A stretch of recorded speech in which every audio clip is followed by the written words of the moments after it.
ਸਤਿ ਸ਼੍ਰੀ ਅਕਾਲ। ਤੁਸੀਂ ਵੇਖ ਰਹੇ ਹੋ ਟੀਵੀ ਪੰਜਾਬ ਤੇ ਮੈਂ ਹਾਂ ਤੁਹਾਡੇ ਨਾਲ ਇੰਦਰਪ੍ਰੀਤ ਕੌਰ ਪੰਨੂ ਲੈ ਕੇ ਹਾਜ਼ਰ ਹਾਂ ਪ੍ਰੋਗਰਾਮ ਕੈਨੇਡਾ ਨਾਓ, ਜਿੱਥੇ ਗੱਲਬਾਤ ਕੈਨੇਡਾ ਦੀਆਂ तमाम ਵੱਡੀਆਂ ਖਬਰਾਂ ਦੀ ਹੋਏਗੀ। ਇਹਨਾਂ ਖਬਰਾਂ ਉੱਪਰ ਵਿਚਾਰ ਚਰਚਾ ਕਰਾਂਗੇ ਆਪਣੇ ਸਹਿਯੋਗੀ ਮਨਦੀਪ ਸਿੰਘ ਟੁੱਟ ਨਾਲ। ਮਨਦੀਪ ਜੀ, ਬਹੁਤ-ਬਹੁਤ ਸਵਾਗਤ ਹੈ। जी बहुत बहुत धन्यवाद इंद्रप्रीत जी। ਜੀ ਮਨਦੀਪ ਜੀ, ਪ੍ਰੋਗਰਾਮ ਦੀ ਸ਼ੁਰੂਆਤ ਦੇ ਵਿੱਚ ਇਮੀਗ੍ਰੇਸ਼ਨ ਨਾਲ ਜੁੜੀ ਹੋਈ ਵੱਡੀ ਖਬਰ ਦੀ ਗੱਲ ਕਰ ਲੈਂਦੇ ਆ। ਇੱਕ ਟਾਰਗੇਟ ਬਾਰੇ ਜਾਣਕਾਰੀ ਦਿੱਤੀ ਗਈ ਹੈ ਇਮੀਗ੍ਰੇਸ਼ਨ ਵਿਭਾਗ ਵੱਲੋਂ। ਕੀ ਦੱਸਿਆ ਗਿਆ ਹੈ ਉਹਨਾਂ ਵੱਲੋਂ, ਜੋ ਟਾਰਗੇਟ ਬਾਰੇ ਉਹਨਾਂ ਨੇ ਟਵੀਟ ਕੀਤਾ ਹੈ? जी बिल्कुल जी, क्योंकि इमीग्रेशन इस करोना काल के दौरान जो कनेडा का सब तो वड्डा जो मुद्दा बनया रहा सी और इस बार जो टारगेट रखा गया सी कनेडा वालों एक इतिहासक टारगेट सी। पहला कदे भी कनेडा के इतिहास में इन्नी वड्डी पद्धर ते एक साल दे विच इन्नी इमीग्रेशन जिहड़ी आ वो नहीं हुई आ। सो अज इस बार जो टारगेट सीगा वो रखा गया सी 4 ਲੱਖ ते 1,000 का, कि 4 ਲੱਖ 1,000 व्यक्ति है जिहड़ा उन्हां नूं इत्थे PR जिहड़ी आ ओह देनी आ। सो अज ऑफिशियली जिहड़ा वा ओह कनेडा के इमीग्रेशन मंत्री जिहड़े आ सीन फ्रेजर उन्हां ने ऐलान किया, एक जिहड़ी आ जानकारी जारी की गई आ कि यह टारगेट जिहड़ा वा ऐतकी कनेडा ने अचीव कर लिया वा। भाव कि अज ऐलान होया कि अज कनेडा ने जिहड़ा टारगेट रखिया सी 4 ਲੱਖ 1,000 लोगों नूं पक्के करन दा, जां 4 ਲੱਖ 1,000 फाइलां जिहड़ियां क्लीयर करन दा PR दीयां, ਉਹ ਅੱਜ ਕੈਨੇਡਾ ਨੇ ਉਹ ਅੰਕੜਾ ਪਾਰ ਕਰ ਲਿਆ। ਸੋ ਜੋ ਕੈਨੇਡਾ ਦਾ ਇਤਿਹਾਸ ਆ 1867 ਦੇ ਵਿੱਚ ਜਿਹੜਾ ਉਹ ਕੈਨੇਡਾ ਬਣਿਆ ਸੀਗਾ। ਸੋ ਦਾਅਵਾ ਇਹ ਕੀਤਾ ਜਾ ਰਿਹਾ ਕਿ ਇਤਿਹਾਸ ਦੀ ਸਭ ਤੋਂ ਵੱਡੀ ਇਮੀਗ੍ਰੇਸ਼ਨ, ਇਤਿਹਾਸਿਕ ਇਮੀਗ੍ਰੇਸ਼ਨ ਇਸ ਸਾਲ ਹੋਈ ਹੈ। ਕੈਨੇਡਾ 'ਚ ਪਹਿਲਾਂ ਕਦੇ ਵੀ ਇੰਨੀ ਵੱਡੀ ਪੱਧਰ ਤੇ ਇਮੀਗ੍ਰੇਸ਼ਨ ਨਹੀਂ ਹੋਈ, ਨਾ ਇੰਨੇ ਲੋਕਾਂ ਨੂੰ PR ਦਿੱਤੀ ਗਈ ਆ। ਸੋ ਇਹ ਜਿਹੜਾ ਟਾਰਗੇਟ ਆ ਇਸ ਵਾਰ ਪੂਰਾ ਹੋਇਆ। ਸੋ ਇਸ ਲਈ ਕੈਨੇਡਾ ਵੱਲੋਂ ਜਿਹੜਾ ਕਾਫੀ ਕੁਝ ਕੀਤਾ ਗਿਆ ਇਸ ਵਾਰ, ਕਿਉਂਕਿ ਇੱਕ ਤਾਂ ਪਿਛਲੇ ਸਾਲ ਦੀ ਜੇਕਰ ਅਸੀਂ ਗੱਲ ਕਰੀਏ 2020 ਦੀ, ਤਾਂ ਉੱਥੋਂ ਆਪਣੇ ਟਾਰਗੇਟ ਤੋਂ ਕਾਫੀ ਪਿੱਛੇ ਰਹਿ ਗਏ ਸੀਗੇ। 3 ਲੱਖ ਕੁਛ ਕੁ ਹਜ਼ਾਰ ਦਾ ਟਾਰਗੇਟ ਜਿਹੜਾ ਸੀਗਾ ਪਿਛਲੀ ਵਾਰੀ, ਪਰ ਉਹ ਪੂਰਾ ਨਹੀਂ ਹੋ ਸਕਿਆ। ਮਹਿਜ 1 ਲੱਖ ਤੇ 84,000 ਜਿਹੜੇ ਆ ਉਹ ਲੋਕ ਜਿਹੜੇ ਆ ਪਿਛਲੀ ਵਾਰ ਲੈਂਡ ਹੋਏ ਸੀਗੇ, ਭਾਵ ਕਿ ਉਹਨਾਂ ਨੂੰ PR ਜਿਹੜੀ ਆ ਉਹ ਦਿੱਤੀ ਗਈ ਸੀਗੀ। ਔਰ ਉਸ ਤੋਂ ਬਾਅਦ ਫਿਰ ਜਿਹੜਾ ਟਾਰਗੇਟ ਅੱਗੇ ਜੋੜ ਦਿੱਤੇ ਗਏ ਸੀ, ਵਧਾ ਦਿੱਤੇ ਗਏ ਸੀ 4 ਲੱਖ 1,000 ਦਾ 2021 ਲਈ, 4 ਲੱਖ 11,000 ਦਾ ਜਿਹੜਾ ਸੀ ਉਹ 2022 ਲਈ, ਤੇ 2023 ਲਈ ਜਿਹੜਾ 4 ਲੱਖ 21,000 ਦਾ ਟਾਰਗੇਟ ਰੱਖਿਆ ਗਿਆ ਸੀਗਾ। ਹਾਲਾਂਕਿ ਅਗਲੇ ਸਾਲਾਂ ਦੇ ਟਾਰਗੇਟ ਵਿੱਚ ਤਬਦੀਲੀ ਵੀ ਹੋ ਸਕਦੀ ਆ, ਔਰ ਖਦਸ਼ਾ ਇਹੀ ਆ ਕਿ ਇਹ ਵਧਾਏ ਜਾ ਸਕਦੇ ਜਾਂ ਉਨੇ ਰੱਖੇ ਜਾ ਸਕਦੇ ਆ। ਪਰ ਇੰਨਾ ਜ਼ਰੂਰ ਆ ਕਿ ਇਸ ਸਾਲ ਕੁਝ ਖਾਸ ਪ੍ਰੋਗਰਾਮ ਜਿਹੜੇ ਉਹ ਕੱਢੇ ਗਏ, ਕੁਝ ਖਾਸ ਜਿਹੜੇ ਹਮਲੇ ਸੀਗੇ ਉਹ ਮਾਰੇ ਗਏ। ਇਸ ਸਾਲ ਜਿਹੜੀ ਵਾਗਡੋਰ ਸੀ ਉਹ ਵੀ 2 ਇਮੀਗ੍ਰੇਸ਼ਨ ਮੰਤਰੀ ਰਹੇ। ਪਹਿਲਾਂ ਮਾਰਕੋ ਮੈਡੀਸੀਨੋ ਸੀਗੇ ਇਮੀਗ੍ਰੇਸ਼ਨ ਮੰਤਰੀ, ਫਿਰ ਚੋਣਾਂ ਹੋਈਆਂ ਔਰ ਉਹਨਾਂ ਤੋਂ ਬਾਅਦ ਫਿਰ ਚੋਣਾਂ 'ਚ ਸੀਨ ਫਰੇਜ਼ਰ ਜਿਹੜੇ ਇਮੀਗ੍ਰੇਸ਼ਨ ਮੰਤਰੀ ਬਣੇ। ਸੋ ਉਸ ਦੌਰਾਨ ਜੇਕਰ ਅਸੀਂ ਮਾਰਕੋ ਮੈਡੀਸੀਨੋ ਦੀ ਗੱਲ ਕਰੀਏ ਤਾਂ 2 ਵੱਡੇ ਪ੍ਰੋਗਰਾਮ ਜਿਹੜੇ ਉਹ ਐਲਾਨੇ ਗਏ ਸੀਗੇ, ਜਿਹਦੇ ਵਿੱਚ ਇੱਕ ਤਾਂ 90,000 ਫਾਈਲਾਂ ਦਾ ਅਲੱਗ ਪ੍ਰੋਗਰਾਮ ਨਿਕਲਿਆ ਸੀਗਾ। 6 ਮਈ ਨੂੰ ਸ਼ੁਰੂ ਹੋਇਆ ਸੀ, 6 ਨਵੰਬਰ ਤੱਕ ਚੱਲਿਆ, ਜੋ ਕਾਫੀ ਸਕਸੈਸਫੁਲ ਰਿਹਾ। ਉਸ ਤੋਂ ਪਹਿਲਾਂ ਫਰਵਰੀ ਦੇ ਵਿੱਚ ਇੱਕ ਸਪੈਸ਼ਲ ਡਰਾਅ ਕੱਢਿਆ ਗਿਆ ਕੈਨੇਡੀਅਨ ਐਕਸਪੀਰੀਅੰਸ ਕਲਾਸ ਦਾ ਐਕਸਪ੍ਰੈਸ ਐਂਟਰੀ ਦਾ, ਜਿਹਦਾ ਸਿਰਫ 75 ਪੁਆਇੰਟ ਕੱਟ ਆਫ ਰੱਖਿਆ ਗਿਆ, ਜਿਹਦੇ ਵਿੱਚ 27,000 ਤੋਂ ਵੱਧ ਜਿਹੜੇ ਸੀ ਇਨਵੀਟੇਸ਼ਨ ਇੱਕ ਦਿਨ 'ਚ ਜਾਰੀ ਕੀਤੇ ਗਏ। ਔਰ ਇਮੀਗ੍ਰੇਸ਼ਨ ਮੰਤਰੀ ਨੇ ਜਾਣਕਾਰੀ ਦਿੰਦਿਆਂ ਦੱਸਿਆ, ਇੱਕ ਪ੍ਰਾਪਤੀ ਦੱਸੀ ਆ ਕਿ ਜੋ ਇਸ ਵਕਤ ਇਕਨੋਮਿਕ ਰਿਕਵਰੀ ਆ ਉਹਦੇ ਲਈ ਇਮੀਗ੍ਰੇਸ਼ਨ ਬਹੁਤ ਵੱਡਾ ਰੋਲ ਜਿਹੜਾ ਉਹ ਨਿਭਾ ਸਕਦਾ ਤੇ ਨਿਭਾ ਰਿਹਾ ਵਾ, ਜਿਸ ਕਰਕੇ ਇੰਨੀ ਜਲਦੀ ਇਹ ਟਾਰਗੇਟ ਜਿਹੜਾ ਅਚੀਵ ਕੀਤਾ ਗਿਆ। ਜਦੋਂ ਅਸੀਂ ਪਿਛਲੇ ਮਹੀਨੇ ਦੀ ਰਿਪੋਰਟ ਦੱਸੀ ਸੀ ਤਾਂ ਦਸੰਬਰ ਦੇ ਵਿੱਚ 47,000, ਮਾਫ ਕਰਨਾ ਨਵੰਬਰ ਦੇ ਵਿੱਚ 47,000 ਜਿਹੜਾ ਸੀ ਉਹ ਲੋਕਾਂ ਨੂੰ PR ਦਿੱਤੀ ਗਈ ਸੀਗੀ, ਜੋ ਇੱਕ ਬਹੁਤ ਵੱਡਾ ਰਿਕਾਰਡ ਸੀਗਾ ਹੁਣ ਤੱਕ ਦਾ। ਸੋ ਇਸ ਵਾਰ ਅਸੀਂ ਜੇ ਅੱਜ ਗੱਲ ਕਰੀਏ ਤਾਂ 23 ਤਰੀਕ ਤੋਂ ਇਹ ਐਲਾਨ ਕਰ ਦਿੱਤਾ ਗਿਆ ਕਿ ਜਿਹੜੇ ਬਾਕੀ ਦੇ ਬੱਚੇ 40,000 ਸੀ, ਕਿਉਂਕਿ ਨਵੰਬਰ ਤੱਕ 3 ਲੱਖ 61,000 ਲੋਕਾਂ ਨੂੰ PR ਦਿੱਤੀ ਗਈ ਸੀਗੀ। ਸੋ ਅੱਜ ਇਹ ਅੰਕੜਾ 4 ਲੱਖ 1,000 ਹੋ ਗਿਆ। ਸੋ ਹੁਣ ਅਗਲੇ ਸਾਲ ਲਈ ਵੀ ਜਿਹੜਾ ਵਾ ਉਹ ਇਸੇ ਤਰੀਕੇ ਟਾਰਗੇਟ ਹੈਗੇ ਆ। ਜਿਹੜੇ ਬਾਕੀ ਦੇ ਬੱਚੇ ਦਿੰਦੇ ਆ, ਦੇਖਦੇ ਆ ਇਹ 'ਚ ਛੁੱਟੀਆਂ ਵੀ ਨੇ, ਕੁਝ ਕਿੰਨੀ ਕੁ ਫਾਈਲਾਂ ਕਲੀਅਰ ਹੁੰਦੀਆਂ ਨੇ। ਪਰ ਇੰਨਾ ਜ਼ਰੂਰ ਹੈ ਕਿ ਕੈਨੇਡਾ ਨੇ ਅੱਜ ਇੱਕ ਇਤਿਹਾਸਕ ਮਾਰਕਾ ਮਾਰਿਆ ਤੇ ਵੱਡੀ ਗਿਣਤੀ ਵਿੱਚ ਜਿਹੜੇ ਉਹ ਲੋਕਾਂ ਨੂੰ PR ਇਸ ਸਾਲ ਦਿੱਤੀ ਗਈ ਹੈ। ਜੀ ਮਨਦੀਪ ਜੀ, ਇਸ ਤੋਂ ਬਾਅਦ ਇਹ ਵੀ ਵੱਡਾ ਸਵਾਲ ਹੈ, ਜਿਸ ਤਰ੍ਹਾਂ ਟਾਰਗੇਟ ਨੂੰ ਲੈ ਕੇ ਤਾਂ ਲਗਾਤਾਰ ਚਰਚਾ ਹੁੰਦੀ ਰਹੀ ਹੈ, ਪਰ ਕੈਨੇਡੀਅਨ ਐਕਸਪੀਰੀਅੰਸ ਕਲਾਸ ਡਰਾਅ ਦੀ ਜੇਕਰ ਗੱਲ ਕਰੀਏ ਜਾਂ ਫਿਰ ਫੈਡਰਲ ਲੈਵਲ ਦਾ ਡਰਾਅ, ਇਹ ਤਾਂ ਕਾਫੀ ਲੰਬੇ ਸਮੇਂ ਤੋਂ ਨਹੀਂ ਕੱਢੇ ਗਏ। ਇਹਨਾਂ ਡਰਾਅ ਦਾ ਹੁਣ ਕੀ ਬਣੇਗਾ? ਬਿਲਕੁਲ ਜੀ, ਜਿਵੇਂ ਅੱਜ ਜਾਣਕਾਰੀ ਦਿੱਤੀ ਗਈ ਉਹ 'ਚ ਇਹ ਵੀ ਆ ਕਿ ਲਗਭਗ ਜਿਹੜੀਆਂ ਉਹ 500,000 ਭਾਵ ਕਿ 5 ਲੱਖ ਦੇ ਕਰੀਬ ਜਿਹੜੀਆਂ ਫਾਈਲਾਂ ਸੀ ਉਹਨਾਂ ਦਾ ਨਿਪਟਾਰਾ ਕੀਤਾ ਗਿਆ, ਜਿਹਦੇ ਵਿੱਚੋਂ ਇਹ 4 ਲੱਖ ਤੋਂ ਵੱਧ ਲੋਕਾਂ ਨੂੰ ਪੀਆਰ ਦਿੱਤੀ ਗਈ ਆ। ਸੋ ਹਾਲੇ ਵੀ ਜਿਹੜਾ ਵਾ ਕਾਫੀ 1 ਮਿਲੀਅਨ ਤੋਂ ਵੀ ਆਰ ਜੇਕਰ ਦੇਖੀਏ ਤਾਂ ਲਗਭਗ 1.5 ਮਿਲੀਅਨ ਦੇ ਕਰੀਬ ਜੇ ਕਹਿ ਦਈਏ ਤਾਂ ਇਸ ਵਕਤ ਜਿਹੜੀਆਂ ਫਾਈਲਾਂ ਦਾ ਬੈਕਲੌਗ ਪਿਆ ਵਾ। ਸੋ ਉਹ ਸਾਰਾ ਕਲੀਅਰ ਕਰਨ ਦੀ ਕੋਸ਼ਿਸ਼ ਕੀਤੀ ਜਾ ਰਹੀ ਆ। ਜੇਕਰ ਉਹਨਾਂ ਨੂੰ ਕਲੀਅਰ ਕਰਦੇ ਆ ਤਾਂ ਅਗਲੇ ਸਾਲ ਦਾ ਟਾਰਗੇਟ ਪੂਰਾ ਹੁੰਦਾ ਆ। ਸੋ ਹੁਣ ਸਵਾਲ ਇਹੀ ਖੜਾ ਹੁੰਦਾ ਆ ਕਿ ਕਿਉਂਕਿ ਅੱਜ ਵੀ ਖਾਸ ਤੌਰ ਤੇ ਇਸ ਚੀਜ਼ 'ਚ ਮੈਂਸ਼ਨ ਕੀਤਾ ਗਿਆ ਕਿ ਜਿਨ੍ਹਾਂ ਲੋਕਾਂ ਨੂੰ ਵੱਧ ਪੀਆਰ ਦਿੱਤੀ ਗਈ ਆ ਉਹ 'ਚੋਂ ਕਹਿੰਦੇ ਆਲਰੇਡੀ ਉਹ ਕੈਨੇਡਾ ਦੇ ਵਿੱਚ ਲੋਕ ਸੀਗੇ ਜਿਨ੍ਹਾਂ ਦੀਆਂ ਫਾਈਲਾਂ ਕਲੀਅਰ ਕੀਤੀਆਂ ਗਈਆਂ ਨੇ। ਸੋ ਜਿਹੜਾ ਬੈਕਲੌਗ ਹੈ ਇਹਦੇ ਵਿੱਚ ਬਹੁਤ ਸਾਰੇ ਲੋਕ ਜਿਹੜੇ ਉਹ ਕੈਨੇਡਾ ਵਿੱਚ ਵੀ ਮੌਜੂਦ ਨੇ, ਬਹੁਤ ਸਾਰੇ ਲੋਕ ਕੈਨੇਡਾ ਤੋਂ ਬਾਹਰ ਵੀ ਨੇ। ਸੋ ਹੁਣ ਦੇਖਣਾ ਇਹੀ ਬਣਦਾ ਆ ਕਿ ਪਹਿਲਾਂ ਜ਼ਿਆਦਾ ਧਿਆਨ ਜਿਵੇਂ ਇਸ ਵਕਤ ਸਰਕਾਰ ਦੇ ਰਹੀ ਆ ਕਿ ਜਿਹੜੀਆਂ ਬੈਕਲੌਗ ਫਾਈਲਸ ਆ ਉਹਨਾਂ ਨੂੰ ਕਲੀਅਰ ਕਰਨ ਤੇ ਦਿੱਤਾ ਜਾਂਦਾ ਆ, ਜਾਂ ਫਿਰ ਜਿਹੜਾ ਵਾ ਅਗਲੇ ਸਾਲ ਤੋਂ ਜਿਹੜੇ ਡਰਾਅ ਉਹ ਕੱਢਣੇ ਸ਼ੁਰੂ ਕਰ ਦਿੱਤੇ ਜਾਂਦੇ ਆ। ਸੋ ਉਮੀਦ ਤਾਂ ਇਹੀ ਆ ਕਿ ਸ਼ੁਰੂਆਤ ਦੇ ਵਿੱਚ ਹੀ ਜਿਹੜੇ ਉਹ ਜਿਵੇਂ ਸਕਿਲਡ ਜਿਹੜਾ ਫੈਡਰਲ ਸਕਿਲਡ ਵਰਕਰ ਡਰਾਅ ਆ ਜਾਂ ਕੈਨੇਡੀਅਨ ਐਕਸਪੀਰੀਅੰਸ ਕਲਾਸ ਦੀ ਜੇਕਰ ਅਸੀਂ ਗੱਲ ਕਰ ਲਈਏ ਤਾਂ ਸਤੰਬਰ ਤੋਂ ਬਾਅਦ ਉਹ ਵੀ ਨਹੀਂ ਨਿਕਲਿਆ, ਸਿਰਫ PNP ਸਪੈਸੀਫਿਕ ਡਰਾਅ ਨਿਕਲ ਰਿਹਾ। ਕੈਨੇਡੀਅਨ ਐਕਸਪੀਰੀਅੰਸ ਕਲਾਸ ਦਾ ਵੀ ਜਿਹੜਾ ਵਾ ਕੁਝ ਮਹੀਨਿਆਂ ਤੋਂ ਡਰਾਅ ਨਹੀਂ ਨਿਕਲ ਰਿਹਾ। ਸੋ ਉਮੀਦ ਕਰ ਰਹੇ ਹਾਂ ਕਿ ਸਾਲ ਦੀ ਸ਼ੁਰੂਆਤ 'ਚ ਜ਼ਰੂਰ ਨਿਕਲਣਗੇ। ਬਾਕੀ ਜਿੱਦਾਂ ਪਹਿਲਾਂ ਦੱਸਿਆ ਕਿ ਟਾਰਗੇਟ ਅਚੀਵ ਕਰਨ ਲਈ ਇੱਕ ਤਾਂ ਕਾਫੀ ਕੁਝ ਸਿਸਟਮ 'ਚ ਬਦਲਾਅ ਕਰਨਾ ਪਿਆ, ਨਵਾਂ ਸਟਾਫ ਵੀ ਭਰਤੀ ਕੀਤਾ, ਆਉਣ ਵਾਲੇ ਸਾਲਾਂ 'ਚ ਨਵੇਂ ਐਲਾਨ ਵੀ ਕੀਤੇ ਗਏ, ਸਿਸਟਮ ਜਿਹੜਾ ਉਹ ਡਿਜੀਟਲ ਕੀਤਾ ਗਿਆ।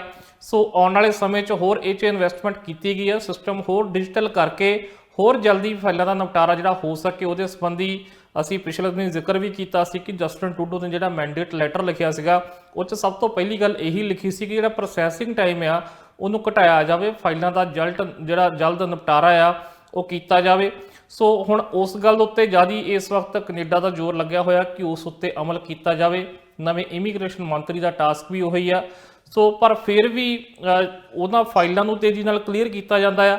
ਜਾਂ ਜਿਵੇਂ ਇਸ ਸਾਲ ਕੀਤਾ ਕਿ 2 ਸਪੈਸ਼ਲ ਪ੍ਰੋਗਰਾਮ ਸੀਗੇ ਜਿਹਦੇ ਵਿੱਚ 1.25 ਲੱਖ ਜਿਹੜਾ ਟਾਰਗੇਟ ਸੀ ਉਹ ਪੂਰਾ ਕੀਤਾ ਗਿਆ, 90,000 ਫਾਈਲਾਂ ਤੇ ਉਹਦੇ ਨਾਲ ਜਿਹੜਾ ਵਾ ਕੁਝ ਕੁ ਜਿਹੜਾ ਉਹ 27,000 ਦਾ ਅਲੱਗ ਡਰਾਅ ਕੱਢਿਆ ਗਿਆ ਸੀਗਾ। ਸੋ ਦੇਖਦੇ ਹਾਂ, ਉਮੀਦ ਕੀਤੀ ਜਾ ਰਹੀ ਹੈ ਕਿ ਨਵੇਂ ਪ੍ਰੋਗਰਾਮ ਐਲਾਨੇ ਜਾਣਗੇ। ਪਿਛਲੇ ਦਿਨ ਹੀ ਅਟਲਾਂਟਿਕ ਜਿਹੜਾ ਪ੍ਰੋਗਰਾਮ ਆ ਪਾਇਲਟ ਪ੍ਰੋਗਰਾਮ ਸੀ ਪਹਿਲਾਂ, ਉਹਨੂੰ ਵੀ ਪਰਮਾਨੈਂਟ ਕਰ ਦਿੱਤਾ ਗਿਆ ਵਾ। ਸੋ ਦੇਖਦੇ ਹਾਂ ਕਿ ਉੱਥੇ ਉਹਨਾਂ ਲੋਕਾਂ ਨੂੰ ਕਿੰਨਾ ਫਾਇਦਾ ਹੁੰਦਾ ਤੇ ਬਾਕੀ ਹੋਰ ਕੋਈ ਨਵਾਂ ਪ੍ਰੋਗਰਾਮ ਸਰਕਾਰ ਕੱਢਦੀ ਹੈ ਜਾਂ ਨਹੀਂ ਕੱਢਦੀ। ਜੀ ਮਨਦੀਪ ਜੀ, ਇਸ ਤੋਂ ਬਾਅਦ ਮੌਸਮ ਦੇ ਨਾਲ ਜੁੜੀ ਹੋਈ ਖਬਰ ਦੀ ਗੱਲ ਕਰ ਲੈਂਦੇ ਆ। ਮੌਸਮ ਵਿਭਾਗ ਵੱਲੋਂ ਲਗਾਤਾਰ ਦੱਸਿਆ ਜਾ ਰਿਹਾ ਹੈ ਕਿ ਹੁਣ ਮੌਸਮ ਕਿਸ ਤਰ੍ਹਾਂ ਦਾ ਰਹਿਣ ਵਾਲਾ ਹੈ, ਆਉਣ ਵਾਲੇ ਦਿਨਾਂ ਵਿੱਚ ਕੀ ਸਥਿਤੀ ਬਣ ਸਕਦੀ ਹੈ, ਇਸ ਬਾਰੇ ਕੀ ਅਪਡੇਟ ਸਾਹਮਣੇ ਆ ਰਹੀ ਹੈ? ਬਿਲਕੁਲ ਜੀ, ਖਾਸ ਕਰਕੇ ਜੇਕਰ ਵੈਸੇ ਤਾਂ ਕੈਨੇਡਾ 'ਚ ਬਹੁਤ ਸਾਰੇ ਥਾਵਾਂ ਤੇ ਆਲਰੇਡੀ ਬਰਫ਼ ਪੈ ਰਹੀ ਆ। BC ਦੇ ਇਲਾਕੇ ਜੇਕਰ ਅਸੀਂ ਗੱਲ ਕਰੀਏ ਉੱਥੇ ਵੀ ਕਾਫੀ ਬਰਫ਼, ਪਿਛਲੇ ਦਿਨ ਹੀ ਭਾਰੀ ਤੂਫਾਨ ਆਇਆ ਸੀਗਾ। ਪਰ ਇਸ ਵਕਤ ਜਿਹੜੀ ਖਾਸ ਅਪਡੇਟ ਆ ਇਸ ਖਿੱਤੇ ਜਿੱਥੇ ਆਪਾਂ ਇਸ ਵਕਤ ਬੈਠੇ ਆ, ਮੈਟਰੋ ਵੈਨਕੂਵਰ ਜਾਂ ਫਰੇਜ਼ਰ ਵੈਲੀ ਐਕਸਪੋਰਟ ਤੋਂ ਲੈ ਕੇ ਆਹ ਵੈਨਕੂਵਰ ਆਈਲੈਂਡ ਦਾ ਜਿਹੜਾ ਇਲਾਕਾ ਆ, ਇਹਦੇ ਲਈ ਇੱਕ ਬਹੁਤ ਖਾਸ ਜਿਹੜੀ ਚੇਤਾਵਨੀ ਜਿਹੜੀ ਉਹ ਜਾਰੀ ਕੀਤੀ ਗਈ ਆ। ਹਾਲਾਂਕਿ ਗੱਲ ਤਾਂ ਇਹ ਕੀਤੀ ਜਾ ਰਹੀ ਹੈ ਕਿ ਇਸ ਵਾਰ ਜਿਹੜੀ ਕ੍ਰਿਸਮਸ ਹੈ ਉਹ ਵਾਈਟ ਹੋਵੇਗੀ, ਪਰ ਇਹ ਵਾਈਟ ਕੁਝ ਜ਼ਿਆਦਾ ਹੀ ਹੋਣ ਵਾਲੀ ਆ ਕਿਉਂਕਿ ਭਾਰੀ ਸਨੋ ਦੀ ਵਾਰਨਿੰਗ ਜਿਹੜੀ ਆ ਉਹ ਦਿੱਤੀ ਗਈ ਆ। ਆਮ ਤੌਰ ਤੇ ਜਿਹੜਾ ਇਹ ਮੈਟਰੋ ਵੈਨਕੂਵਰ ਦਾ ਏਰੀਆ, ਇੱਥੇ ਇੰਨੀ ਜ਼ਿਆਦਾ ਸਨੋ ਨਹੀਂ ਪੈਂਦੀ ਆ, ਸੋ ਉਸ ਤਰੀਕੇ ਦੇ ਇੰਤਜ਼ਾਮ ਵੀ ਨਹੀਂ ਹੁੰਦੇ। ਪਰ ਇਸ ਵਾਰ ਜਿਹੜੀ ਐਵਰੇਜ ਨਾਲੋਂ ਜ਼ਿਆਦਾ ਸਨੋ ਪੈਣ ਦੀ ਗੱਲ ਜਿਹੜੀ ਕੀਤੀ ਜਾ ਰਹੀ ਆ। ਸੋ ਜੇਕਰ ਇਹਦੇ ਵਿੱਚ ਅਸੀਂ ਗੱਲ ਕਰੀਏ ਤਾਂ ਕ੍ਰਿਸਮਸ ਵਾਲੇ ਦਿਨ ਜਿਹੜਾ ਵਾ 5 ਤੋਂ ਲੈ ਕੇ 10 ਸੈਂਟੀਮੀਟਰ ਜਿਹੜੀ ਆ ਉਹ ਸਨੋ ਪੈਣ ਦੀ ਪੇਸ਼ਗੋਈ ਜਿਹੜੀ ਉਹ ਕੀਤੀ ਗਈ ਆ। ਔਰ ਇਹਦੇ ਨਾਲ ਜੇਕਰ ਅਸੀਂ ਦਰਸ਼ਕਾਂ ਨੂੰ ਨਾਲ ਦੱਸੀਏ ਤਾਂ ਕੱਲ੍ਹ ਨੂੰ ਵੀ ਜਿਹੜੀ ਆ ਉਹ ਜਿਹੜੀ ਸਨੋ ਆ ਉਹ 3 ਸੈਂਟੀਮੀਟਰ ਤੱਕ, ਭਾਵ ਕਿ ਸ਼ੁੱਕਰਵਾਰ ਨੂੰ ਜਿਹੜੀ ਪੈ ਸਕਦੀ। ਉਸ ਤੋਂ ਅਗਲੇ ਦਿਨ ਸ਼ਨੀਵਾਰ ਨੂੰ ਕ੍ਰਿਸਮਸ ਵਾਲੇ ਦਿਨ ਜਿਹੜਾ ਵਾ ਉਹ 5 ਤੋਂ 10 ਸੈਂਟੀਮੀਟਰ ਸਨੋ ਜਿਹੜੀ ਆ ਉਹ ਦੱਸੀ ਗਈ ਆ। ਉਸ ਤੋਂ ਅੱਗੇ ਵੀ ਫਿਰ ਜਾ ਕੇ ਜਿਹੜਾ ਵਾ ਐਤਵਾਰ ਨੂੰ ਜਿਹੜੀ ਆ ਉਹ ਵੀ ਸਨੋ ਦੱਸੀ ਗਈ ਹੈ 26 ਦਸੰਬਰ ਨੂੰ। ਉਸ ਤੋਂ ਬਾਅਦ ਫਿਰ ਜਿਹੜਾ ਵਾ ਮੀਂਹ ਦੱਸਿਆ ਗਿਆ। ਫਿਰ ਜੇਕਰ ਅਸੀਂ ਨਵੇਂ ਸਾਲ ਤੱਕ ਗੱਲ ਕਰੀਏ 30 ਦਸੰਬਰ ਨੂੰ ਹੁਣ ਜਿਹੜੀ ਆ 4 ਸੈਂਟੀਮੀਟਰ ਤੱਕ ਦੀ ਸਨੋ ਜਿਹੜੀ ਫਿਰ ਪੈ ਸਕਦੀ ਆ। ਉਸ ਤੋਂ ਅੱਗੇ ਫਿਰ ਨਵੇਂ ਸਾਲ ਦੀ ਸ਼ੁਰੂਆਤ ਜਿਹੜੀ ਆ ਉਹ ਫਿਰ ਸਨੋ ਦਾ ਹੋਣ ਜਾ ਰਹੀ ਆ। ਔਰ ਉਦੋਂ ਕੁਝ ਜ਼ਿਆਦਾ ਜਿਹੜੀ ਗੰਭੀਰ ਵਾਰਨਿੰਗ ਆ, ਕਿਉਂਕਿ ਜੇਕਰ ਅਸੀਂ 1 ਤਰੀਕ ਦੀ ਗੱਲ ਕਰ ਲਈਏ, 2 ਦੀ ਗੱਲ ਕਰ ਲਈਏ, 1 ਨੂੰ 3 ਸੈਂਟੀਮੀਟਰ ਤੱਕ, 2 ਨੂੰ 5 ਸੈਂਟੀਮੀਟਰ ਤੱਕ, ਫਿਰ 3 ਜਨਵਰੀ ਨੂੰ 5 ਸੈਂਟੀਮੀਟਰ ਤੱਕ, ਫਿਰ 4 ਜਿਹੜੀ ਹੈ ਜਨਵਰੀ ਨੂੰ 3 ਸੈਂਟੀਮੀਟਰ, ਫਿਰ 5 ਜਨਵਰੀ ਨੂੰ 5 ਸੈਂਟੀਮੀਟਰ ਤੇ ਫਿਰ ਜਿਹੜੀ ਆ 6 ਜਨਵਰੀ ਨੂੰ 5 ਤੋਂ 10 ਸੈਂਟੀਮੀਟਰ ਸਨੋ ਜਿਹੜੀ ਆ ਉਹ ਦੱਸੀ ਜਾ ਰਹੀ ਆ। ਸੋ ਇਹਦੇ ਨਾਲ ਆਮ ਜਨਜੀਵਨ ਕਾਫੀ ਪ੍ਰਭਾਵਿਤ ਹੋ ਸਕਦਾ ਆ। ਸੋ ਜਿੰਨੇ ਵੀ ਲੋਕ ਮੈਟਰੋ ਵੈਨਕੂਵਰ ਦੇ ਇਲਾਕਿਆਂ 'ਚ ਆਸੇ-ਪਾਸੇ ਰਹਿੰਦੇ ਆ, ਸੋ ਇਹਦੇ ਲਈ ਤਿਆਰ ਰਹਿਣ ਲਈ ਸਰਕਾਰ ਨੇ ਕਿਹਾ ਕਿ ਆਪਣੇ ਘਰਾਂ ਦੇ ਵਿੱਚ ਜਿਹੜਾ ਵਾ ਤੁਸੀਂ ਖਾਣ ਪੀਣ ਦਾ ਸਮਾਨ ਵੀ ਜਮ੍ਹਾਂ ਕਰ ਲਓ। ਸਨੋ ਟਾਇਰ ਜਿਹੜੇ ਆ ਵਾਹਨਾਂ ਦੇ ਹੋਣੇ ਚਾਹੀਦੇ ਆ। ਸੋ ਆਪਣੇ ਹੀਟ ਸਿਸਟਮ ਵੀ ਜਿਹੜੇ ਠੀਕ ਕਰਵਾ ਲਓ। ਵੈਸੇ ਤਾਂ ਆਲਰੇਡੀ ਠੰਡ ਪੈ ਰਹੀ ਹੈ, ਠੀਕ ਹੋਣਗੇ, ਪਰ ਫਿਰ ਵੀ ਕਿਉਂਕਿ ਆਮ ਜਨ ਜੀਵਨ ਪ੍ਰਭਾਵਿਤ ਹੋ ਸਕਦਾ ਆ, ਆਵਾਜਾਈ ਪ੍ਰਭਾਵਿਤ ਹੋ ਸਕਦੀ ਆ, ਘਰਾਂ 'ਚ ਥੋੜ੍ਹੇ ਦਿਨ ਰਹਿਣਾ ਪੈ ਸਕਦਾ ਹੈ। ਸੋ ਇਸ ਕਰਕੇ ਇੰਨੀ ਭਾਰੀ ਸਨੋ ਪੈ ਰਹੀ ਆ। ਸੋ ਇਸ ਕਰਕੇ ਦੱਸਿਆ ਜਾ ਰਿਹਾ ਕਿ ਆਪੋ ਆਪਣੀ ਤਿਆਰੀ ਰੱਖੋ ਤੇ ਆਪਣਾ ਧਿਆਨ ਰੱਖੋ। ਪ੍ਰਧਾਨ ਮੰਤਰੀ ਜਸਟਿਨ ਟਰੂਡੋ ਵੱਲੋਂ ਜੋ ਅੱਜ ਹੈਲਥ ਕੇਅਰ ਵਰਕਰਸ ਨੂੰ ਹੌਸਲਾ ਦਿੱਤਾ ਗਿਆ। ਪਹਿਲਾਂ ਦੇਖਿਆ ਕਿ ਕਰੋਨਾ ਪੈਂਡੈਮਿਕ ਦੌਰਾਨ ਉਹਨਾਂ ਵੱਲੋਂ ਅੱਗੇ ਹੋ ਕੇ ਕੰਮ ਕੀਤਾ ਗਿਆ ਤੇ ਹੁਣ ਓਮਿਕਰੌਨ ਵੇਰੀਐਂਟ ਦਾ ਫੈਲਾਅ ਹੋਇਆ ਹੈ ਤੇ ਇਸ ਦੌਰਾਨ ਪ੍ਰਧਾਨ ਮੰਤਰੀ ਜਸਟਿਨ ਟਰੂਡੋ ਦੀ ਇਹ ਪੋਸਟ ਸਾਹਮਣੇ ਆਉਣੀ, ਇਸ ਨੂੰ ਕਿਸ ਤਰ੍ਹਾਂ ਦੇਖਦੇ ਹੋ? ਬਿਲਕੁਲ ਜੀ, ਕਿਉਂਕਿ ਅਸੀਂ ਦੇਖ ਰਹੇ ਹਾਂ ਕਿ ਇੱਕ ਵਾਰੀ ਫੇਰ ਜਿਹੜੇ ਆ ਓਮਿਕਰੌਨ ਦੇ ਮਾਮਲੇ ਬਹੁਤ ਜ਼ਿਆਦਾ ਵੱਧ ਰਹੇ ਆ ਔਰ ਇਸ ਜਿਹੜੀ ਸਾਰੀ ਮਹਾਮਾਰੀ ਦੇ ਦੌਰਾਨ ਲਗਭਗ ਹੁਣ 2 ਸਾਲ ਦਾ ਸਮਾਂ ਹੋ ਗਿਆ ਇਸ ਕਰੋਨਾ ਨੂੰ ਚੱਲਦਿਆਂ ਹੋਇਆਂ ਔਰ ਸਭ ਤੋਂ ਵੱਧ ਜੇਕਰ ਸਾਹਮਣੇ ਹੋ ਕੇ ਟੱਕਰ ਕੀਤਾ ਤਾਂ ਜਿਹੜੇ ਹੈਲਥ ਵਰਕਰ ਆ, ਚਾਹੇ ਡਾਕਟਰ ਹੋਣ, ਚਾਹੇ ਜਿਹੜੇ ਲੌਂਗ ਕੇਅਰ ਹੋਮਸ ਆ ਉੱਥੇ ਵਾਲੇ ਜਿਹੜੇ ਡਾਕਟਰ ਹੋਣ ਜਾਂ ਉੱਥੇ ਜਿਹੜੇ ਕਾਮੇ ਆ ਜਾਂ ਇਹਦੇ ਨਾਲ ਹੋਰ ਜਿੰਨੇ ਵੀ ਚਾਹੇ ਵੈਕਸੀਨ ਲਾਉਣ ਵਾਲੇ ਆ, ਸਭ ਨੇ ਜਿਹੜਾ ਵਾ ਅੱਗੇ ਹੋ ਕੇ ਟੱਕਰਾ ਕੀਤਾ ਆ ਇਹਦਾ। ਤੇ ਪਹਿਲਾਂ ਵੀ ਜਸਟਿਨ ਟਰੂਡੋ ਇਹਨਾਂ ਦਾ ਧੰਨਵਾਦ ਕਰਦੇ ਆ ਰਹੇ ਨੇ। ਇਹਦੇ ਨਾਲ ਹੈਲਥ ਵਰਕਰਾਂ ਲਈ ਖਾਸ ਤੌਰ ਤੇ ਆਪਾਂ ਪਹਿਲਾਂ ਇਮੀਗ੍ਰੇਸ਼ਨ ਦੀ ਗੱਲ ਕੀਤੀ ਆ। ਇਮੀਗ੍ਰੇਸ਼ਨ ਦੇ ਮਾਮਲੇ ਵਿੱਚ ਵੀ ਖਾਸ ਪ੍ਰੋਗਰਾਮ ਸ਼ੁਰੂ ਕੀਤੇ ਗਏ ਕਿਉਂਕਿ ਹੈਲਥ ਵਰਕਰਾਂ ਦੀ ਘਾਟ ਵੀ ਰੜਕੀ ਆ ਔਰ ਖਾਸ ਤੌਰ ਤੇ ਇੱਕ ਤਾਂ ਕੁਝ ਥਾਵਾਂ ਤੇ ਦੁਨੀਆ ਭਰ ਦੇ ਵਿੱਚ ਹੀ ਵੈਸੇ ਤਾਂ ਮੌਤਾਂ ਵੀ ਹੋਈਆਂ ਨੇ ਹੈਲਥ ਵਰਕਰਾਂ ਦੀਆਂ, ਇਹਨਾਂ ਲੜਦਿਆਂ ਡਾਕਟਰਾਂ ਦੀ ਮੌਤ ਵੀ ਹੋਈ ਆ। ਸੋ ਇਹ ਕਹਿ ਸਕਦੇ ਹਾਂ ਕਿ ਇੱਕ ਜਜ਼ਬੇ ਦੇ ਨਾਲ ਜਿਹੜੀ ਹੈ ਕਰੋਨਾ ਵਾਇਰਸ ਦੇ ਖਿਲਾਫ, ਇੱਕ ਮਹਾਮਾਰੀ ਦੇ ਖਿਲਾਫ ਜਿਹੜੀ ਇਹ ਲੜਾਈ ਲੜੀ ਸੀ ਤੇ ਇਹ 'ਚ ਸਭ ਤੋਂ ਪਹਿਲੇ ਜਿਹੜੇ ਫਰੰਟ ਵਾਰੀਅਰ ਅਸੀਂ ਕਹਿੰਦੇ ਆ ਉਹ ਹੈਲਥ ਵਰਕਰ ਸੀਗੇ। ਸੋ ਟਰੂਡੋ ਹੋਣਾ ਨੇ ਧੰਨਵਾਦ ਕੀਤਾ ਆ ਕਿ ਉਹਨਾਂ ਨੇ ਹੁਣ ਤੱਕ ਜਿਹੜੇ ਕੈਨੇਡਾ ਦੇ ਲੋਕਾਂ ਦੀ ਸੇਵਾ ਕੀਤੀ ਆ ਔਰ ਕਿੰਨੇ ਲੋਕਾਂ ਦੀ ਜਾਨਾਂ ਬਚਾਈਆਂ ਨੇ ਔਰ ਵੈਕਸੀਨ ਜਿਸ ਤਰੀਕੇ ਨਾਲ ਆਈ ਆ, ਹੁਣ ਬੂਸਟਰ ਸ਼ਾਟ ਲਾ ਰਹੇ ਨੇ। ਸੋ ਤਾਂ ਸਾਰੀਆਂ ਚੀਜ਼ਾਂ ਨੂੰ ਲੈ ਕੇ ਜਿਹੜਾ ਵਾ ਜਸਟਿਨ ਟਰੂਡੋ ਹੋਣਾ ਨੇ ਧੰਨਵਾਦ ਕੀਤਾ ਆ ਔਰ ਉਹਦੇ ਵਿੱਚ ਖਾਸ ਤੌਰ ਤੇ ਇੱਕ ਚੀਜ਼ ਉਹਨਾਂ ਨੇ ਹੋਰ ਮੈਂਸ਼ਨ ਕੀਤੀ ਹੈ ਕਿ ਉਹਨਾਂ ਨੂੰ ਫਿਜ਼ੀਕਲ ਅਤੇ ਜਿਹੜਾ ਵਾ ਮੈਂਟਲੀ ਜਿਹੜਾ ਅਬਿਊਜ਼ ਵੀ ਕੀਤਾ ਗਿਆ ਕਿਉਂਕਿ ਅਸੀਂ ਦੇਖ ਰਹੇ ਹਾਂ ਕਿ ਪਿਛਲੇ ਦਿਨਾਂ ਤੋਂ ਜਿਹੜੇ ਸੀ ਉਹ ਖਾਸ ਤੌਰ ਤੇ ਚੋਣਾਂ ਦੇ ਨੇੜੇ ਤੇੜੇ ਜਦੋਂ ਕੋਈ ਵੈਕਸੀਨ ਮੈਂਡੇਟਰੀ ਕੀਤੀ ਗਈ ਉਦੋਂ ਬਹੁਤ ਸਾਰੇ ਜਿਹੜੇ ਲੋਕ ਸੀ ਜੋ ਵੈਕਸੀਨ ਦਾ ਵਿਰੋਧ ਕਰ ਰਹੇ ਸੀਗੇ, ਉਹਨਾਂ ਨੇ ਹਸਪਤਾਲਾਂ ਦੇ ਬਾਹਰ ਜਿਹੜੇ ਸੀ ਉਹ ਧਰਨੇ ਲਾਏ। ਬਹੁਤ ਸਾਰੇ ਡਾਕਟਰਾਂ ਨੂੰ ਉਹਨਾਂ ਨੇ ਅਪਸ਼ਬਦ ਬੋਲੇ, ਹਾਲਾਂਕਿ ਉਹਨਾਂ ਦੇ ਪ੍ਰਧਾਨ ਮੰਤਰੀ ਉਹਨਾਂ ਨੂੰ ਨਹੀਂ ਛੱਡਿਆ, ਉਹਨਾਂ ਦੇ ਖਿਲਾਫ ਜਿਹੜੀ ਇਸ ਤਰੀਕੇ ਦੀ ਵਰਤੋਂ ਕੀਤੀ। ਸੋ ਕਈਆਂ ਤੇ ਹਮਲੇ ਵੀ ਹੋਏ, ਘੇਰਿਆ ਵੀ ਗਿਆ ਉਹਨਾਂ ਨੂੰ। ਸੋ ਬਹੁਤ ਕੁਝ ਹੈਲਥ ਵਰਕਰਾਂ ਨੇ ਸਹਿਆ ਔਰ ਸ਼ਿਕਾਇਤਾਂ ਵੀ ਕੀਤੀਆਂ। ਸੋ ਉਸ ਤੋਂ ਬਾਅਦ ਹੁਣ ਸਰਕਾਰਾਂ ਇਹਨੇ ਤਿਆਰੀ ਵੀ ਕਰ ਲਈ ਆ ਕਿ ਜਿੰਨੇ ਵੀ ਇਹ ਕੋਈ ਹਸਪਤਾਲ ਦੇ ਬਾਹਰ ਧਰਨਾ ਲਾਵੇਗਾ, ਪ੍ਰੋਟੈਸਟ ਕਰੇਗਾ ਤਾਂ ਉਹਨੂੰ ਗੈਰ ਕਾਨੂੰਨੀ ਐਲਾਨਿਆ ਜਾਵੇਗਾ। ਇਸ ਤਰੀਕੇ ਦੇ ਕਾਨੂੰਨ ਦੀ ਚਰਚਾ ਹੋ ਰਹੀ ਆ। ਸੋ ਉਹਨਾਂ ਨੇ ਇਹਨਾਂ ਸਾਰਿਆਂ ਨੂੰ ਦਾ ਧੰਨਵਾਦ ਕੀਤਾ ਆ ਔਰ ਉਮੀਦ ਕੀਤੀ ਹੈ ਕਿ ਹੁਣ ਓਮਿਕਰੌਨ ਦਾ ਖਤਰਾ ਆ, ਸੋ ਇਸੇ ਤਰੀਕੇ ਨਾਲ ਕੰਮ ਕਰਦੇ ਰਹਿਣਗੇ ਤੇ ਉਹਨਾਂ ਨੂੰ ਸ਼ਾਬਾਸ਼ੀ ਵੀ ਦਿੱਤੀ ਹੈ। ਜੀ ਮਨਦੀਪ ਜੀ, ਇਸ ਤੋਂ ਬਾਅਦ ਬ੍ਰਿਟਿਸ਼ ਕੋਲੰਬੀਆ ਤੋਂ ਵੱਡੀ ਖਬਰ ਸਾਹਮਣੇ ਆ ਰਹੀ ਹੈ। ਬਹੁਤ ਸਾਰੇ ਕਾਰੋਬਾਰ ਓਮਿਕਰੌਨ ਵੇਰੀਐਂਟ ਦੇ ਫੈਲਾਅ ਨੂੰ ਧਿਆਨ ਵਿੱਚ ਰੱਖਦਿਆਂ ਬੰਦ ਕਰਨ ਦੇ ਹੁਕਮ ਦੇ ਦਿੱਤੇ ਗਏ, ਪਰ ਹੁਣ ਜਾਣਕਾਰੀ ਸਾਹਮਣੇ ਆ ਰਹੀ ਹੈ ਕਿ ਇਹਨਾਂ ਨੂੰ ਕਾਰੋਬਾਰਾਂ ਨੂੰ ਰਾਹਤ ਦਿੱਤੀ ਜਾਏਗੀ। ਸਭ ਤੋਂ ਪਹਿਲਾਂ ਸੁਣ ਲੈਂਦੇ ਹਾਂ ਕਿ ਕੀ ਮੰਤਰੀ ਵੱਲੋਂ ਦੱਸਿਆ ਗਿਆ, ਬਾਅਦ ਦੇ ਵਿੱਚ ਅਸੀਂ ਇਸ ਦੇ ਉੱਪਰ ਚਰਚਾ ਕਰਾਂਗੇ। ਸਾਨੂੰ ਪਤਾ ਵੀ ਬਿਜ਼ਨੈਸਿਸ 'ਤੇ ਬਹੁਤ ਇੰਪੈਕਟ ਆ ਇਹ ਜਿਹੜੇ ਨਵੇਂ ਰਿਸਟ੍ਰਿਕਸ਼ਨਸ ਆਏ ਆ ਅਤੇ ਜਿਹੜੀਆਂ ਬਿਜ਼ਨੈਸਿਸ ਹੁਣ ਕਲੋਜ਼ਡ ਹੋ ਗਈਆਂ ਉਹਨਾਂ ਲਈ ਅਸੀਂ ਅੱਜ ਅਨਾਊਂਸ ਕਰ ਰਹੇ ਹਾਂ up to $10,000 support so that ਉਹ ਜਿਹੜੇ ਆਪਣੇ ਭਾਵੇਂ ਰੈਂਟ ਔਰ ਵੇਜਸ ਔਰ ਇੰਸ਼ੋਰੈਂਸ ਜਿਹੜੇ ਖਰਚੇ ਉਹਨਾਂ ਦੇ ਉਹ ਕਵਰ ਹੋ ਜਾਣਗੇ। Of course the federal government ਨੇ ਵੀ ਅਨਾਊਂਸ ਕੀਤੇ ਕੱਲ੍ਹ ਸਪੋਰਟਸ, ਵੇਜ ਸਬਸਿਡੀ, ਜਿਹੜੇ ਵਰਕਰਸ ਜਿਹੜੇ ਆਪਣੇ ਜੋਬ ਲੂਜ਼ ਕੀਤੀ ਆ ਉਹਨਾਂ ਲਈ ਵੀ ਫਾਈਨੈਂਸ਼ੀਅਲ ਸਪੋਰਟਸ। ਸੋ ਸਾਡਾ ਸਪੋਰਟ ਪੈਕੇਜ ਫੈਡਰਲ ਗਵਰਨਮੈਂਟ ਦਾ ਬਹੁਤ ਅਲਾਈਨਡ ਆ ਅਤੇ ਆਪਣੀ ਜਿਹੜੀ ਬਿਜ਼ਨਸਿਸ ਮੋਸਟ ਇੰਪੈਕਟਡ ਆ ਉਹਨਾਂ ਨੂੰ ਸਪੋਰਟ ਕਰਨ ਲਈ ਅਸੀਂ ਅੱਜ $10 million ਅਨਾਊਂਸ ਕਰ ਰਹੇ ਹਾਂ। ਸਾਨੂੰ ਪਤਾ ਵੀ ਜੀ ਮਨਦੀਪ ਜੀ, ਹੁਣ ਜੋ ਬ੍ਰਿਟਿਸ਼ ਕੋਲੰਬੀਆ ਤੋਂ ਖਬਰ ਸਾਹਮਣੇ ਆ ਰਹੀ ਹੈ, ਇਸ ਨੂੰ ਕਿਸ ਤਰ੍ਹਾਂ ਦੇਖਦੇ ਹੋ ਤੇ ਕਾਰੋਬਾਰਾਂ ਨੂੰ ਇਸ ਨਾਲ ਕਿੰਨਾ ਫਾਇਦਾ ਹੋਵੇਗਾ? ਬਿਲਕੁਲ ਜੀ, ਕਿਉਂਕਿ ਅਸੀਂ ਪਿਛਲੇ ਪ੍ਰੋਗਰਾਮ 'ਚ ਦੱਸਿਆ ਸੀ ਕਿ ਬ੍ਰਿਟਿਸ਼ ਕੋਲੰਬੀਆ ਵੱਲੋਂ ਕੁਝ ਜਿਹੜੇ ਉਹ ਐਲਾਨ ਕੀਤੇ ਗਏ ਨੇ ਜਿਹਦੇ ਵਿੱਚ ਉਹਨਾਂ ਨੇ ਬਹੁਤ ਸਾਰੇ ਕਾਰੋਬਾਰਾਂ ਨੂੰ ਬੰਦ ਕਰਨ ਦੀ ਗੱਲ ਆਖੀ ਆ। ਗੱਲ ਫਿਰ ਉੱਥੇ ਆਉਂਦੀ ਹੈ ਕਿ ਓਮਿਕਰੌਨ ਦੇ ਮਾਮਲੇ ਜਿਹੜੇ ਲਗਾਤਾਰ ਵੱਧ ਰਹੇ ਨੇ, ਜਿਹਦੇ ਫੈਲਾਅ ਨੂੰ ਰੋਕਣ ਲਈ ਸਰਕਟ ਬ੍ਰੇਕਰ ਜਿਹੜਾ ਵਾ ਇਹ ਲੋਕਡਾਊਨ ਜਿਹੜਾ ਲਾਇਆ ਗਿਆ, ਜਿਹਦੇ ਵਿੱਚ ਫਿਟਨੈਸ ਸੈਂਟਰ, ਜਿਮ, ਜਿਹੜੇ ਨਾਈਟ ਕਲੱਬ ਨੇ, ਇੱਦਾਂ ਦੀਆਂ ਜਿਹੜੀਆਂ ਹੋਰ ਚੀਜ਼ਾਂ ਨੇ, ਹੋਰ ਜਿਹੜੇ ਈਵੈਂਟ ਹੋਣੇ ਸੀਗੇ ਉਹ ਲਗਭਗ ਜਿਹੜੇ ਬੰਦ ਕੀਤੇ ਗਏ ਆ, ਟੂਰਨਾਮੈਂਟ ਕੈਂਸਲ ਕੀਤੇ ਗਏ ਆ ਔਰ ਇਹਦੇ ਨਾਲ ਹੀ ਜਿਹੜਾ ਵਾ ਕਈ ਥਾਵਾਂ ਤੇ ਕਪੈਸਿਟੀ ਜਿਹੜੀ ਆ 50% ਕੀਤੀ ਗਈ ਹੈ। ਸੋ ਨਾ ਸੁਭਾਵਿਕ ਆ ਕਿ ਬਹੁਤ ਸਾਰੇ ਜਿਹੜੇ ਆ ਉਹ ਲੋਕਾਂ ਦੇ ਕੰਮ ਤੇ ਫਰਕ ਪਵੇਗਾ, ਕਾਰੋਬਾਰਾਂ ਤੇ ਫਰਕ ਪਵੇਗਾ। ਸੋ ਕੱਲ ਅਸੀਂ ਦੱਸਿਆ ਸੀ ਕਿਸ ਤਰੀਕੇ ਨਾਲ $300 ਇੱਕ ਹਫ਼ਤੇ ਦੀ ਜਿਹੜੀ ਮਦਦ ਆ ਉਹ ਐਲਾਨੀ ਗਈ ਆ ਉਹਨਾਂ ਵਰਕਰਾਂ ਲਈ ਜਿਨ੍ਹਾਂ ਦੀਆਂ ਨੌਕਰੀਆਂ ਜਾਣਗੀਆਂ, ਜਿਨ੍ਹਾਂ ਸੂਬਿਆਂ ਦੇ ਵਿੱਚ ਸਰਕਾਰਾਂ ਵੱਲੋਂ ਐਲਾਨ ਕੀਤੇ ਗਏ ਨੇ। ਸੋ ਉਹਨਾਂ ਨੂੰ $300 ਹਫ਼ਤੇ ਦਾ ਜਿਹੜਾ ਉਹ ਮਿਲਿਆ ਕਰੇਗਾ। ਸੋ ਦੂਜੇ ਪਾਸੇ ਹੁਣ ਅੱਜ ਪ੍ਰੋਵਿੰਸ਼ੀਅਲ ਜਿਹੜੀ BC ਸਰਕਾਰ ਹੈ ਉਹਦੇ ਵੱਲੋਂ ਐਲਾਨ ਕੀਤਾ ਗਿਆ ਇੱਕ $10 ਮਿਲੀਅਨ ਦਾ ਐਲਾਨ ਕੀਤਾ। ਜਿਵੇਂ ਮੰਤਰੀ ਰਵੀ ਕਾਲੋ ਜਿਹੜੇ ਨੇ ਉਹਨਾਂ ਨੇ ਜ਼ਿਕਰ ਕੀਤਾ ਕਿ ਜਿਹੜੇ ਕਾਰੋਬਾਰ ਬੰਦ ਹੋਏ ਨੇ ਉਹਨਾਂ ਨੂੰ 1000 ਤੋਂ ਲੈ ਕੇ $10,000 ਤੱਕ ਦੀ ਜਿਹੜੀ ਉਹ ਸਹਾਇਤਾ ਜਿਹੜੀ ਆ ਗ੍ਰਾਂਟ ਉਹ ਦਿੱਤੀ ਜਾਵੇਗੀ। ਔਰ ਇਹ ਇਸ ਗੱਲ ਉੱਤੇ ਵੀ ਨਿਰਭਰ ਕਰੇਗੀ ਕਿ ਉਹਨਾਂ ਦੇ ਜਿਹੜੇ ਲੋਕ ਆ ਉਹ ਕਿੰਨੇ ਕੰਮ ਕਰਦੇ ਸੀ, ਕਿੰਨਾ ਉਹਨਾਂ ਨੂੰ ਘਾਟਾ ਪੈ ਰਿਹਾ।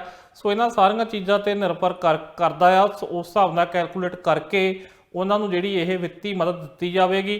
ਸੋ ਇੱਕ ਹਿਸਾਬ ਨਾਲ ਜਿਹੜੀ ਫੈਡਰਲ ਸਰਕਾਰ ਵੱਲੋਂ ਮਦਦ ਕੀਤੀ ਆ, ਜਿਹੜੇ ਲੋਕ ਉਹਲੀ ਐਲੀਜੀਬਲ ਹੋਣਗੇ ਲਗਭਗ ਉਹਨਾਂ ਕੋਲ ਵਾਸਤੇ ਜਿਹੜਾ ਵਾ ਇਹ ਕਾਰੋਬਾਰਾਂ ਵਾਸਤੇ ਜਿਹੜੀ ਇਹ ਮਦਦ ਦਾ ਐਲਾਨ ਕੀਤਾ ਗਿਆ। ਸੋ ਇਹ ਰਵੀ ਕਾਲੋ ਉਹਨਾਂ ਨੇ ਅੱਜ ਦਿੱਤੀ ਆ ਜਾਣਕਾਰੀ। ਸੋ ਦੇਖਦੇ ਆ ਆਉਣ ਵਾਲੇ ਸਮੇਂ 'ਚ ਹੋਰ ਵੀ ਹੋ ਸਕਦਾ ਕੁਝ ਐਲਾਨ ਕੀਤੇ ਜਾਣ। ਫਿਲਹਾਲ 18 ਜਨਵਰੀ ਤੱਕ ਜਿਹੜੇ ਜਿਮ ਆ ਜਾਂ ਫਿਟਨੈਸ ਸੈਂਟਰ ਆ ਜੇ ਹੁਕਮ ਇਹ ਬੰਦ ਕਰਨ ਲਈ ਕਿਹਾ ਗਿਆ। ਸੋ ਦੇਖਦੇ ਆ ਇਸ ਤੋਂ ਅੱਗੇ ਖੋਲ੍ਹਦੇ ਆ ਜਾਂ ਦੁਬਾਰਾ ਬੰਦ ਕਰਦੇ ਆ, ਫਿਰ ਉਸ ਤੋਂ ਅੱਗੇ ਸਰਕਾਰ ਕੀ ਐਲਾਨ ਕਰਦੀ ਆ ਜਾਂ ਇਹਦੇ ਦੌਰਾਨ, ਕਿਉਂਕਿ ਜਿਹੜੇ ਕਾਰੋਬਾਰੀਆਂ ਦਾ ਕਹਿਣਾ ਕਿ ਨੁਕਸਾਨ ਉਹਨਾਂ ਦਾ ਕਾਫੀ ਹੋ ਰਿਹਾ। ਇੱਕੋ ਦਿਨ 'ਚ ਉਹਨਾਂ ਨੂੰ ਕਹਿ ਦਿੱਤਾ ਜਿਹੜੇ ਉਹਨਾਂ ਦੇ ਕਸਟਮਰ ਆ, ਉਹਨਾਂ ਦੇ ਗਾਹਕ ਆ, ਉਹ ਵੀ ਇਸ ਗੱਲ ਤੋਂ ਔਖੇ ਆ, ਪਰ ਕਿਉਂਕਿ ਹੁਣ ਓਮਿਕਰੋਨ ਦਾ ਮਸਲਾ ਵੱਧ ਰਿਹਾ ਇਸ ਕਰਕੇ ਕਰਨਾ ਪਿਆ। ਸੋ ਦੇਖਦੇ ਹਾਂ ਕਿ ਅੱਗੇ ਸਰਕਾਰ ਹੋਰ ਕੀ ਐਲਾਨ ਕਰਦੀ ਹੈ। ਜੀ ਮਨਦੀਪ ਜੀ, ਇਸ ਤੋਂ ਬਾਅਦ ਗੱਲ ਕਰਦੇ ਹਾਂ ਕਿ ਕੈਨੇਡਾ ਦੇ ਵੱਖ-ਵੱਖ ਹਿੱਸਿਆਂ ਵਿੱਚ ਸੂਬਿਆਂ ਵਿੱਚ ਕਰੋਨਾ ਵਾਇਰਸ ਦੇ ਮਾਮਲੇ ਵਧਦੇ ਹੋਏ ਦਿਖਾਈ ਦੇ ਰਹੇ ਨੇ। ਕਿਊਬੈਕ ਦੇ ਵਿੱਚ ਇੱਕੋ ਦਿਨ ਰਿਕਾਰਡ ਤੋੜ ਮਾਮਲੇ ਸਾਹਮਣੇ ਆਉਣਾ ਚਿੰਤਾ ਦਾ ਵਿਸ਼ਾ ਬਣੇ ਹੋਏ ਨੇ। ਹੁਣ ਪ੍ਰੋਵਿੰਸ ਦੇ ਵਿੱਚ ਇੱਕ ਵਾਰ ਫਿਰ ਤੋਂ ਸਖਤੀਆਂ ਪਹਿਲਾਂ ਵੀ ਐਲਾਨ ਕੀਤਾ ਗਿਆ ਸੀ ਅਤੇ ਅੱਜ ਫਿਰ ਇਸ ਤਰ੍ਹਾਂ ਦੀ ਜਾਣਕਾਰੀ ਸਾਹਮਣੇ ਆ ਰਹੀ ਹੈ ਕਿ ਕੁਝ ਹੋਰ ਪਾਬੰਦੀਆਂ ਲਗਾਈਆਂ ਜਾ ਰਹੀਆਂ ਨੇ। ਪਹਿਲਾਂ ਰਿਪੋਰਟ ਦੇ ਉੱਪਰ ਨਜ਼ਰ ਮਾਰ ਲੈਂਦੇ ਹਾਂ, ਫਿਰ ਕਰਾਂਗੇ ਇਸ ਦੇ ਉੱਪਰ ਚਰਚਾ। ਕਰੋਨਾ ਵਾਇਰਸ ਦੇ ਹਾਲਾਤਾਂ ਨੂੰ ਧਿਆਨ ਵਿੱਚ ਰੱਖਦਿਆਂ ਕਿਊਬੈਕ ਵੱਲੋਂ ਸਖਤੀ ਦਾ ਐਲਾਨ ਕੀਤਾ ਗਿਆ। ਇੱਥੇ ਰੋਜ਼ਾਨਾ ਜੋ ਰਿਕਾਰਡ ਤੋੜ ਮਾਮਲੇ ਦਰਜ ਕੀਤੇ ਜਾ ਰਹੇ ਨੇ, ਉਸ ਤੋਂ ਬਾਅਦ ਹੁਣ ਪ੍ਰੀਮੀਅਰ ਵੱਲੋਂ ਪਾਬੰਦੀਆਂ ਦਾ ਐਲਾਨ ਕਰ ਦਿੱਤਾ ਗਿਆ ਹੈ।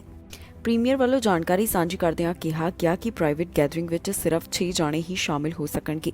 ਇਸ ਦੀ ਸ਼ੁਰੂਆਤ ਪ੍ਰੋਵਿੰਸ ਵਿੱਚ 26 ਦਸੰਬਰ ਤੋਂ ਹੋਣ ਜਾ ਰਹੀ ਹੈ।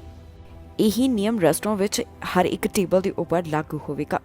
ਦੱਸੀਏ ਕਿ ਰੈਸਟੋਰੈਂਟ ਦੇ ਵਿੱਚ ਹੁਣ ਸਿਰਫ 50% ਕੈਪੈਸਿਟੀ ਦੀ ਇਜਾਜ਼ਤ ਦਿੱਤੀ ਗਈ ਹੈ। ਇਸ ਤੋਂ ਇਲਾਵਾ ਪ੍ਰੀਮੀਅਰ ਵੱਲੋਂ ਆਮ ਲੋਕਾਂ ਨੂੰ ਅਪੀਲ ਕੀਤੀ ਗਈ ਹੈ ਕਿ ਉਹ ਆਪਣੀਆਂ ਪਾਰਟੀਆਂ ਨੂੰ ਅੱਗੇ ਪਾ ਦੇਣ। ਜੇਕਰ ਉਹ ਅਜਿਹਾ ਨਹੀਂ ਕਰਦੇ ਤਾਂ ਫਿਰ ਇਕੱਠ ਬਹੁਤ ਜ਼ਿਆਦਾ ਲਿਮਿਟਡ ਕੀਤਾ ਜਾਵੇ। ਇਸ ਤੋਂ ਇਲਾਵਾ ਪ੍ਰੀਮੀਅਰ ਨੇ ਕੀ ਕਿਹਾ, ਆਓ ਤੁਹਾਨੂੰ ਸੁਣਾਉਂਦੇ ਹਾਂ। Our goal remains the same, to protect our hospitals so that we can continue to treat all those who need it. This is why, as of December 26, private gatherings will be limited to 6 people or 2 family bubbles. The same goes for restaurants. Tables will be limited to 6 people or 2 bubbles. We're keeping the limit of 10 people for Christmas, but I ask you to please cancel your Christmas parties if you can. If you choose to go ahead, please gather only on the 24th or on the 25th. And the most important thing is to be very, very careful with people over the age of 60. You should try to minimize the risk by reducing the number of people wearing a mask, keeping your distance, and opening windows regularly. If you have symptoms or positive test result, please stay home. The 3rd dose of vaccine will greatly increase our protection. People over 65 can now get it, and people over 60 will be able to make an appointment starting next Monday. You should get your 3rd dose as soon as you can. We believe that the measures in place will keep the situation under control, but if we see that we need to do more, we won't hesitate to do it.